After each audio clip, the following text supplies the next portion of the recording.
শুভ সকাল বন্ধুরা, কেমন আছো তোমরা? আশা করি তোমরা সবাই অনেক ভালো আছো, সুস্থ আছো, আমরাও ভালো আছি। চলে আসলাম আরো একটা নতুন ভিডিও নিয়ে। আজকে হলো শুক্রবার, তো ঘুম থেকে উঠেই কিন্তু বাসি কাজকর্ম করা শুরু করে দিয়েছি। আর এদিকে দেখো আমার মেয়ে খেলা করছে একটা রশি নিয়ে, ওটা নিয়ে টানাটানি করছিল।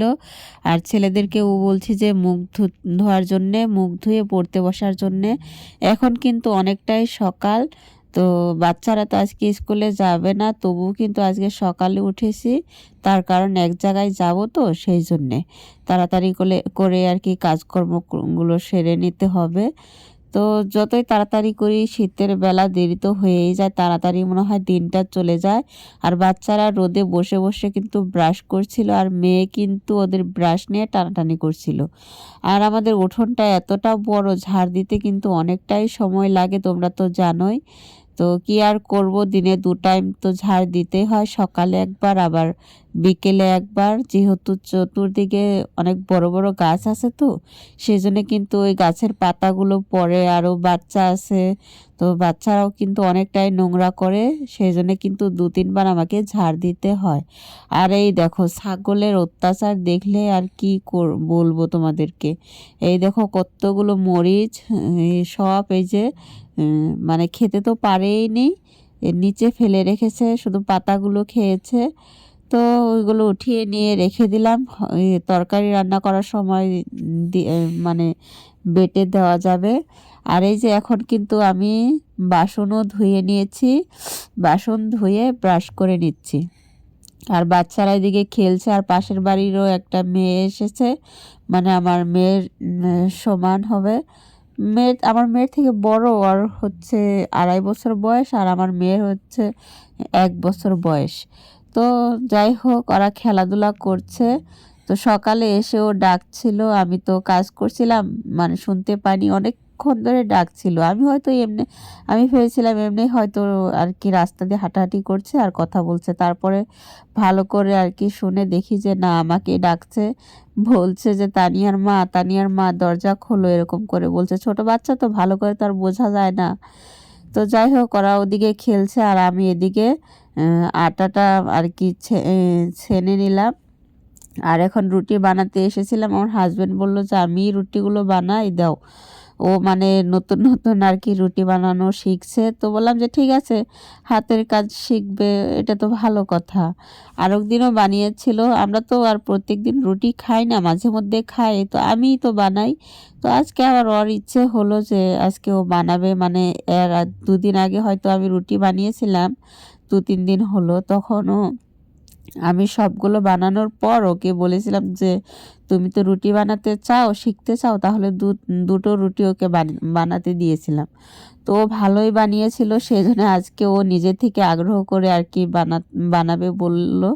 তো বললাম যে ঠিক আছে, তাহলে তুমি বানাও। আর রুটিগুলো ভীষণ গোল গোলই হচ্ছিল, ভালো হচ্ছিল। তো যাই হোক, সকাল সকালে গরম গরম হাজবেন্ডের হাতের রুটি খেলাম, ভীষণই ভালো লাগলো।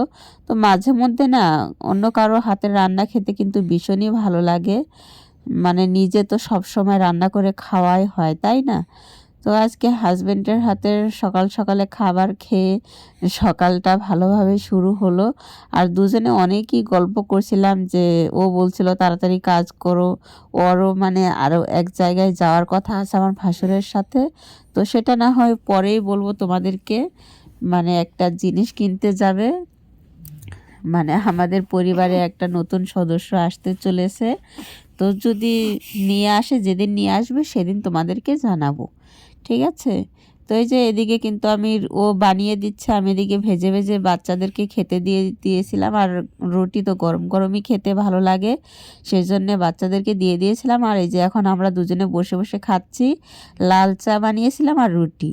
তো আর কিছু বানাইনি, রাতের মানে রান্না করা তরকারি আছে, আর দুপুরবেলা ভাত বানিয়ে নেব গরম গরম, ওইগুলো দিয়ে খাবো। দিনের বেলা আর কোনো তরকারি রান্না করবো না, যেহেতু চলে যাব। তো রান্না করলে অথচ এমনি আর কি নষ্ট হয়ে যাবে, সেজন্য আর কোনো তরকারি রান্না করবো না, শুধু ভাতটাই গরম গরম রান্না করে খাবো। তো এই যে বিছানাগুলো তুলে নিচ্ছি, ওদিকে তো রান্নাঘরের কাজকর্ম সেরে এসেই কিন্তু আমি বড় ঘরের কাজগুলো সারছি। আর এই ঘরের কাজকর্ম প্রত্যেকটা দিনই আমাকে গোছাতে হয়, তার কারণ সমস্ত জিনিসপত্র কিন্তু ওলটপালট হয়ে যায়। যেহেতু সবাই ওলটপালট করে, মানে বাচ্চারা, আমার হাজব্যান্ডও অতটা গুছিয়ে আর রাখতে পারে না। সমস্ত জিনিসপত্র কিন্তু আমাকে একা হাতে গোছাতে হয়। তো ডাইনিংটার মানে এতটা অবস্থা খারাপ হয়ে থাকে সকালবেলা, কি বলবো তোমাদেরকে। মানে বিকেল থেকে সমস্ত জিনিসপত্র এনে এনে এই ডাইনিংয়ের উপরেই সবাই রাখবে, মানে ছেলেরাও রাখবে, আমার হাজব্যান্ডও রাখবে।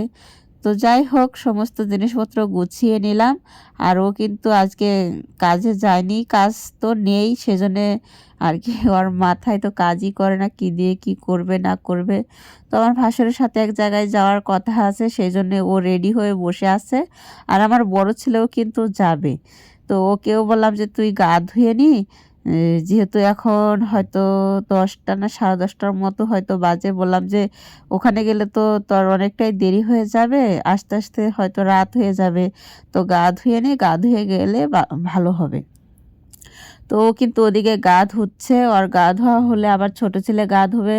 তারপরে আমারও মানে কাপড় চোপড় কাচতে হবে। এই ঘরের কাজগুলো করে কাপড় চোপড় কেচে আবারও উঠোন ঝাড় দিব, দিয়ে তারপর কিন্তু আর কি গা ধোবো আমি, আবার ভাতও বসাতে হবে। মানে এক জায়গায় যে যাব এরকম নোংরা করে তো আর রেখে যাওয়া যায় না। আর ওই দেখো, বড় ছেলে কিন্তু গা ধুয়ে ওদিক দিয়ে আর কি আমার সাথে কথা বলছে যে কি ড্রেস পরে যাব না যাব বার করে রাখো। ওকে বললাম যে তুই তাহলে রোদে দাঁড়িয়ে থাক একটু, মানে শরীরটা গরম হোক, তারপর এসে কাপড় চোপড় মানে জামা কাপড় পরে নিস। তো বললো যে ঠিক আছে। তো বাইরেও দাঁড়িয়ে আছে, থাক, আমি এদিকে কাপড় চোপড়গুলো ভাঁজ করে নিই। আর এক জায়গায় যদি যাই তাহলে কাজকর্মগুলো যদি এলোমেলো হয়ে থাকে না, তাহলে কিন্তু একদমই ভালো লাগে না আমার। মনে হয় সমস্ত জিনিসপাতি একদম পরিপাটি পরিষ্কার করে রেখে যদি যেতে পারি, তাহলে কিন্তু মনটা অনেকটাই ভালো লাগে। আর যদি এই কাজকর্ম ফেলে রেখে যায় না, তাহলে কিন্তু অনেকটাই অস্বস্তিকর লাগে। আমার তো মনে হয় যে কখন বাড়ি যাব, কখন কাজ করব, মানে কীরকম যেন একটা বিরক্ত লাগে, মনে হয় শান্তি লাগে না মনের মধ্যে। তো যাই হোক, সমস্ত জামা কাপড় ভাঁজ করে নিয়ে এই ঘরেরও জিনিসপত্র সব পরিপাটি করে নিয়েছি, বিছানা টিছানা গুছিয়ে একদম ঝাড়া মোছা পরিষ্কার হয়ে গেছে। আর ওই ঘরেরও তো হয়ে গেছে, এখন ঝাড়টা দিয়ে নিয়ে মুছে নেব। তো ওই যে বড় ছেলে কিন্তু গা ধুয়ে এসে মানে জামা কাপড় এমনি প্যান্ট আর গেঞ্জি পরে নিয়েছে। ও মানে নতুন কাপড় পরতে চাইলো, তো আমি বললাম একটু দেরিতে পর, যেহেতু এখন তো আর যাচ্ছিস না, মানে যেতে যেতে ওদের 12টা 1টাই বেজে যাবে। তো বললাম যে মেয়েকে নিয়ে তুই খেলা করতে থাক, আর আমি এদিকে জামা কাপড়গুলো কেচে নিই। ওদিকে কিন্তু আমি ঘর মুছে রেখে চলে এসেছি, এসেই কিন্তু আমি জামা কাপড়গুলো কাচ্ছি। আর দেখতে পাচ্ছ এক গামলা জামা কাপড় সমস্তই কেচে নিলাম। এখন এই যে ভালো করে ধুয়ে তারপর কিন্তু আমি মেলে দেব। মানে ধুইতেও কিন্তু অনেকটা সময় লাগে, আবার মেলতেও কিন্তু অনেকটাই সময় লাগে।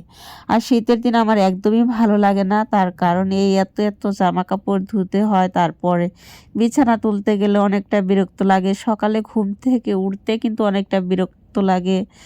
মানে শুধু শান্তি লাগে কি ওই খাওয়ার দিকটা, মানে যাই খাই অনেকটাই মানে ভালো লাগে, অনেকটাই স্বাদ হয় যে কোনো জিনিসপত্রই, মানে খাও অনেকটাই ভালো লাগে।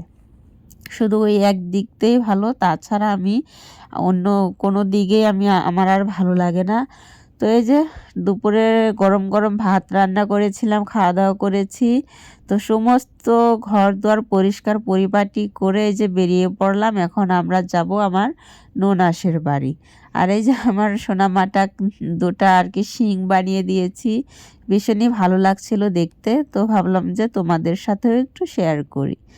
তো ওই যে দুই ছেলেও রেডি হয়ে এসেছে, ওরা তো যাবে হাউলি শোরুমে যাবে। তো কিসের জন্য যাবে সেটা তোমাদের না হয় পরেই জানাবো।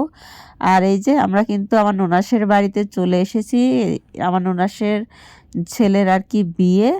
তো তো ওটারই শাড়িগুলো দেখছিলাম, আর এদিকে একদিকে সবজি কাটা হচ্ছে, আর একদিকে এই যে প্যান্ডেলের কাপড় বাঁধা হচ্ছে, আর একদিকে সবাই বসে গল্প করছে, গান বাজানো হচ্ছে।